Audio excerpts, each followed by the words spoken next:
প্রধান উপদেষ্টার সঙ্গে রাজনৈতিক দলগুলোর বৈঠকের পরও সরকারের পক্ষ থেকে জাতীয় নির্বাচনের সুস্পষ্ট ঘোষণা না আসায় হতাশা প্রকাশ করেছে বিএনপি। সুষ্ঠু নির্বাচনের মাধ্যমে ডিসেম্বরের মধ্যে একটি জাতীয় সংসদ গঠনের জন্য অবিলম্বে সুনির্দিষ্ট রোডম্যাপ ঘোষণার দাবি জানিয়েছে দলটি। অন্যথায় তাদের পক্ষে এই সরকারের প্রতি সহযোগিতা অব্যাহত রাখা কঠিন হয়ে পড়বে বলেও সতর্ক করেছে বিএনপি।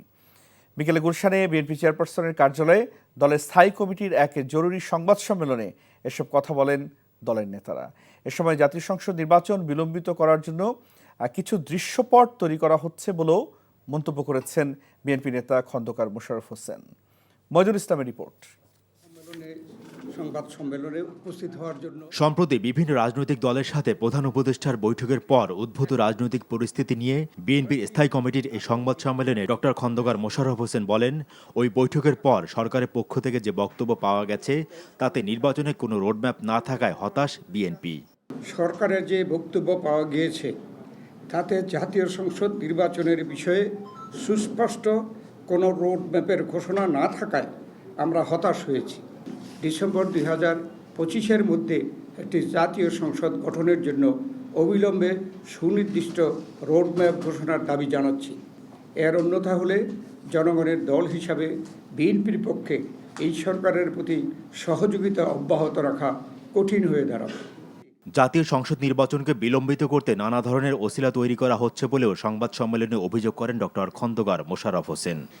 এই নির্বাচনকে বিলম্বিত করার জন্য কিছু উছিলা বের করা হচ্ছে।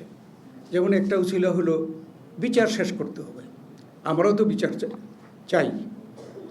এই আওয়ামী লীগ স্বৈরাচার ফ্যাসিস্ট সরকারের অধীনে তারা আমাদেরকে নিশ্চিহ্ন করে দেওয়ার জন্য কি করেনি।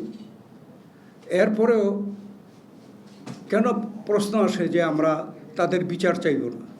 বিএনপি সবচাইতে বেশি তাদের বিচার চায়। তবে আমরা এটা বিশ্বাস করি যে বিচার হবে স্বাধীন বিচার ব্যবস্থার মধ্যে। তো আমি স্বাধীন বিচারও চাইব, আবার চাইব মুখদিনের মধ্যে এই বিচার করতে হবে। এটা তো সাংঘর্ষিক। সুনির্দিষ্ট রোডম্যাপ দিয়ে দ্রুত জাতীয় সংসদ নির্বাচন অনুষ্ঠানের মধ্য দিয়ে দেশে গণতান্ত্রিক পরিবেশ ফিরিয়ে এনে পরাজিত ফ্যাসিবাদী শক্তির ইন্ধন এবং বিদেশি ষড়যন্ত্র রুখে দেওয়া সম্ভব বলেও মনে করে বিএনপির স্থায়ী কমিটি। মইদুল ইসলাম, এনটিভি নিউজ, ঢাকা।